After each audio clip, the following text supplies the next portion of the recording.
नमस्कार। स्वागत है आपका इंडिया गेट टीवी पर। मैं हूं अजय सेतिया।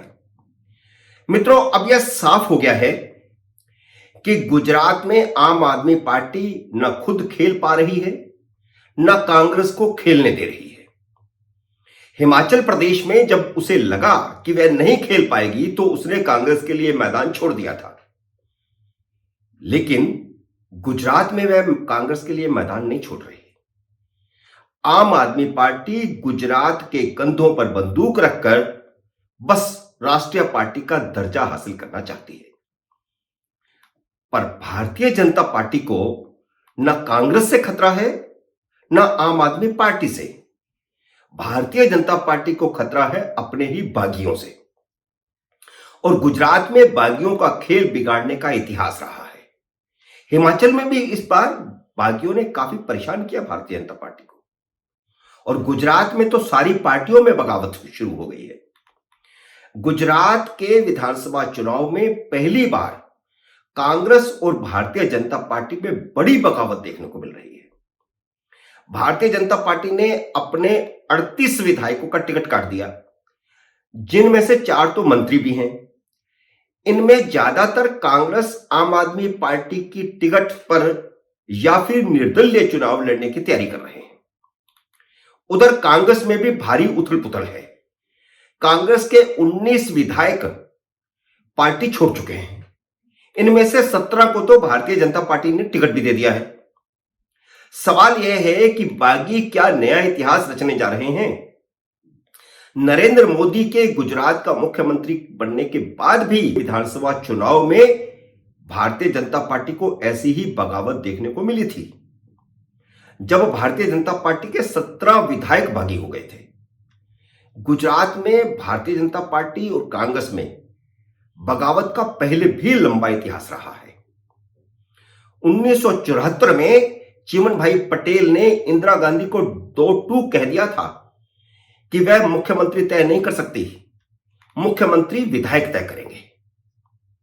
उनकी इस धमकी के बाद कांग्रेस के विधायकों में सीक्रेट वोटिंग करवाई गई। वोटों का बक्सा दिल्ली लाकर के गिनती की गई थी। इंदिरा गांधी चाहती थी कि वोटों में ही हेराफेरी करके चिमन भाई को मुख्यमंत्री नहीं बनने दिया जाए, लेकिन वह ऐसा नहीं कर पाई। इंदिरा गांधी का उम्मीदवार कांतिलाल घिया 7 वोट से हार गए और चिमन भाई पटेल को मुख्यमंत्री बनाना पड़ा। गुजरात के नवनिर्माण आंदोलन के कारण चिमन भाई पटेल को इस्तीफा देना पड़ा बाद में, और इस्तीफा देने के बाद कांग्रेस ने उन्हें पार्टी से निकाल बाहर किया, क्योंकि इंदिरा गांधी तो पहले से ही खार खाई बैठी थी उन पे। फिर इसी चिमन भाई पटेल ने ही किसान मजदूर लोक पक्ष पार्टी बनाकर के कांग्रेस को हराया। हालांकि 1975 के चुनाव में उन्होंने सिर्फ 11 सीटें जीती थी, लेकिन 86 सीटें जीतने वाले जनता मोर्चे को समर्थन देकर के बाबू भाई पटेल को मुख्यमंत्री बनवाया था। बाबू भाई पटेल संगठन कांग्रेस के नेता थे, और तब जनसंघ, सोशलिस्ट पार्टी और संगठन कांग्रेस, इन सब ने मिलकर के जनता मोर्चा करके चुनाव लड़ा था। हालांकि इंदिरा गांधी ने आपातकाल के दौरान ही बाबू भाई पटेल की सरकार गिरा दी थी। 1975 में पटरी से उतरी कांग्रेस 1976 के बाद फिर से उभर आई थी, जब माधव सिंह सोलंकी 2 बार और 1 बार अमर सिंह चौधरी कांग्रेस के मुख्यमंत्री रहे। लेकिन 1990 के चुनाव के बाद कांग्रेस को कभी बहुमत नहीं मिला। फिर जो पटरी से कांग्रेस की गाड़ी उतरी तो फिर दोबारा नहीं चढ़ी।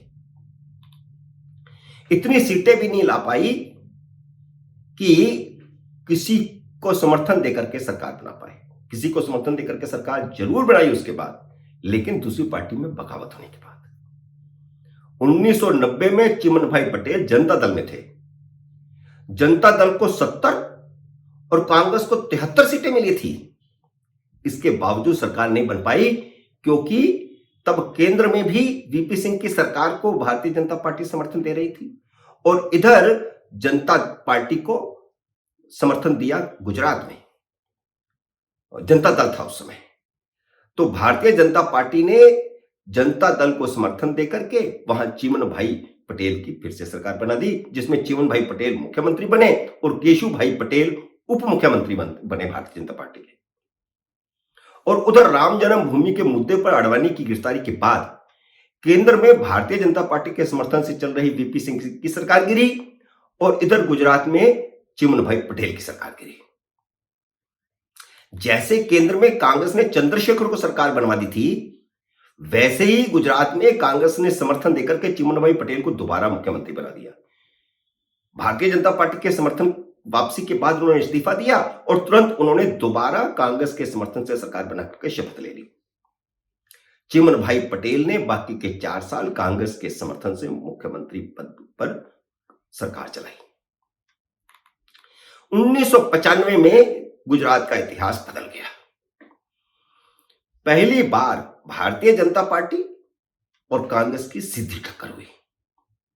शंकर सिंह वाघेला तब प्रदेश भारतीय जनता पार्टी के अध्यक्ष थे।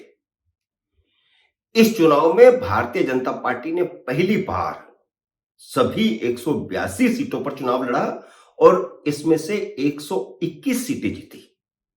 यह वैसे भी भारतीय जनता पार्टी का अब तक का सबसे बड़ा आंकड़ा है। विधायकों का बहुमत शंकर सिंह वाघेला के साथ था और उनको मुख्यमंत्री बनवाना चाहता था, लेकिन तब भारतीय जनता पार्टी के संगठन मंत्री नरेंद्र मोदी नहीं चाहते थे कि वाघेला मुख्यमंत्री बने। पार्टी में उनकी चलती थी और वाघेला मुख्यमंत्री नहीं बन पाए। उनकी जगह पर केशु भाई पटेल को मुख्यमंत्री बनाया गया। अब इसके बाद शुरू होता है भारतीय जनता पार्टी में बगावतों का सिलसिला, जो अभी तक जारी है। और नरेंद्र मोदी के मुख्यमंत्री बनने के बाद 2007 में बगावत हुई थी और अब तो बड़ी तगड़ी बगावत हुई है। और शंकर सिंह वाघेला ने यह बगावत शुरू की भारतीय जनता पार्टी में सबसे पहले, जबकि वो आरएसएस की बैकग्राउंड के थे। शंकर सिंह वाघेला ने 7 महीने बाद ही भारतीय जनता पार्टी के 121 विधायकों में से 105 को अपने साथ लेकर के सीधी धमकी दी कि केशु भाई पटेल को हटाया जाए। वह दिग्विजय सिंह के शासन वाले मध्य प्रदेश के खजुराहो में अपने विधायकों को लेकर के चले गए साथ में।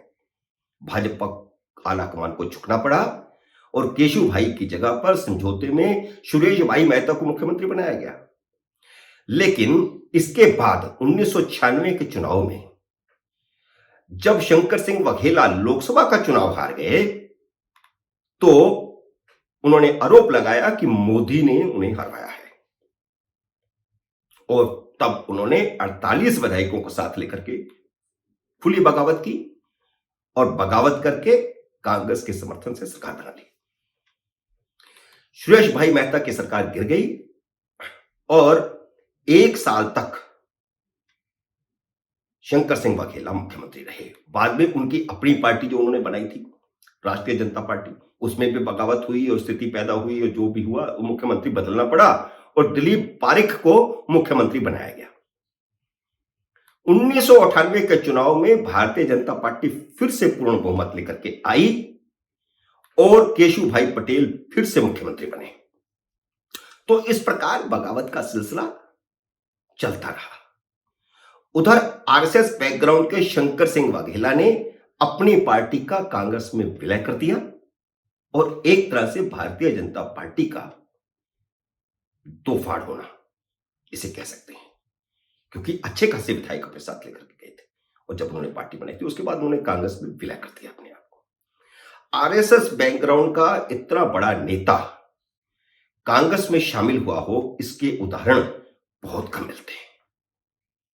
और बाद में वह प्रदेश कांग्रेस अध्यक्ष भी रहे, मनमोहन सरकार में केंद्र में मंत्री भी रहे और प्रदेश में कांग्रेस विधायक दल के नेता भी रहे, भारतीय जनता पार्टी की सरकार में विपक्ष के नेता भी रहे। लेकिन 2017 में कांग्रेस फिर छोड़ दी वाघेला ने और फिर अपनी पार्टी बनाई, फिर उसे भंग कर दिया और एनसीपी में चले गए, फिर एनसीपी छोड़ दी, फिर अपनी पार्टी बनाई। इस समय उनकी अपनी पार्टी है और भारतीय जनता पार्टी में बगावत का सिलसिला फिर एक बार फिर हुआ। केशु भाई पटेल की जगह पर जब भारतीय जनता पार्टी ने 2002 में नरेंद्र मोदी को मुख्यमंत्री बनाया, तो केशु भाई पटेल ने भी भारतीय जनता पार्टी छोड़कर अपनी पार्टी बनाई, 2007 का चुनाव लड़ा, लेकिन विफल होकर के घर लौट आए। इसलिए गुजरात में पार्टियों में बगावत नई बात नहीं है। कांग्रेस में भी बगावत होती रही, भारतीय जनता पार्टी में भी बगावत होती रही, लेकिन इस बार बगावत अब तक की बगावतों से कुछ ज्यादा बड़ी दिख रही है। कांग्रेस को 2017 में अच्छा मौका मिला था, जब भाजपा को कड़ी टक्कर देते हुए उसे 70 सीटों पर जीत हासिल मिली हुई थी। कांग्रेस को तब नॉर्थ गुजरात में शंकर सिंह वाघेला की बगावत महंगी पड़ी। जैसा कि मैंने पहले बताया, 2017 में उन्होंने फिर कांग्रेस छोड़ दी थी, चुनाव से ठीक पहले छोड़ दी थी। नॉर्थ गुजरात में उनका अच्छा प्रभाव है और नॉर्थ गुजरात की 53 विधानसभा सीटें हैं, 182 में से 53 नॉर्थ गुजरात में। इनमें से भारतीय जनता पार्टी 35 सीटें जीतने में कामयाब रही, तो कांग्रेस के खाते में सिर्फ 17 सीटें गई। तो पिछली बार जो कड़ी टक्कर हुई थी, उसमें अगर उस समय वाघेला कांग्रेस के साथ होते तो शायद भारतीय जनता पार्टी की सीटें नॉर्थ गुजरात में घटती और कांग्रेस की बढ़ती। तो जो 77 और 99 था, जो 22 का अंतर था, वो घट करके 5-4 सीटों का भी रह सकता था और हो सकता था कि हंग असेंबली की स्थिति भी आती। जबकि 2012 में इसी नॉर्थ गुजरात में, जहां पर शंकर सिंह वाघेला का गढ़ है, वहां भारतीय जनता पार्टी 32 सीटें जीती थी और कांग्रेस 21 सीटें जीती थी। तब वाघेला कांग्रेस के साथ थे। चुनावों के दौरान ही कांग्रेस पिछली गलती सुधारने के लिए शंकर सिंह वाघेला को अपने साथ लाने की कोशिश कर रही है और आने वाले 2-4 दिनों में अगर यह भी करिश्मा हो जाए तो आश्चर्य नहीं होगा। शंकर सिंह वाघेला का बेटा भारतीय जनता पार्टी में शामिल होने के बाद कांग्रेस में लौट आया है। अभी हाल ही में उन्होंने कांग्रेस ज्वाइन कर ली है और शंकर सिंह वाघेला भी किसी समय कर सकते हैं, इस तरह की खबरें आ रही हैं। इस बार दोनों ही राजनीतिक दल बागियों की समस्या से जूझ रहे हैं। भारतीय जनता पार्टी अपने 38 विधायकों का टिकट काटने को चुनाव जीतने की रणनीति बता रही है। भारतीय जनता पार्टी इसमें माहिर तो रही है, टिकटें काटती हैं। जैसे पिछली बार 2017 में दिल्ली एमसीडी के चुनाव में सभी सदस्यों का, सभी पार्षदों का टिकट काट दिया गया था। अभी 11 विधायकों का हिमाचल में भी टिकट काटा, राजस्थान में भी टिकट कटे थे, उत्तराखंड में भी टिकट कटे इस बार। लेकिन इतनी बड़ी तादाद में गुजरात में बागियों का चुनाव लड़ना भारतीय जनता पार्टी को भारी पड़ सकता है और हिमाचल से भी ऐसी खबरें आ रही हैं। आम आदमी पार्टी में भी गुजरात में बागी देखने को मिल रहे हैं। मुख्यमंत्री पद के नाम का ऐलान होने के साथ ही इंद्रनील राजगुरु वापस कांग्रेस में शामिल हुए। वो पहले विधायक रहे हैं, तो उनको उम्मीद थी कि उनको मुख्यमंत्री पद का उम्मीदवार बनाया जाएगा, लेकिन उन्हें मुख्यमंत्री पद का उम्मीदवार नहीं बनाया गया तो वे कांग्रेस में लौट गए। राजगुरु के जाने से आम आदमी पार्टी को एक बड़ा झटका लगा है। ऐसे में सवाल यह है कि क्या कांग्रेस और भारतीय जनता पार्टी के लिए बागी सिरदर्द बनेंगे, क्योंकि आम आदमी पार्टी मुकाबले को तिकोना बनाने की कोशिश कर रही है, लेकिन जैसा कि मैंने शुरू में कहा, उसकी दाल तो नहीं गलेगी। लेकिन होगा क्या? भारतीय जनता पार्टी के बागियों ने अगर भाजपा को नुकसान पहुंचाया तो भाजपा का क्या होगा? मित्रों, उम्मीद है मेरा यह विश्लेषण आपको पसंद आया होगा। इसे लाइक करिए, शेयर कीजिए और अगर आपने मेरे YouTube चैनल को अब तक सब्सक्राइब नहीं किया तो कृपया सब्सक्राइब भी कीजिए और घंटी का बटन भी दबाइए, ताकि जैसे ही मेरा नया वीडियो आए आपको सूचना आए। मेरे नए वीडियो का करिए इंतजार। तब तक नमस्कार।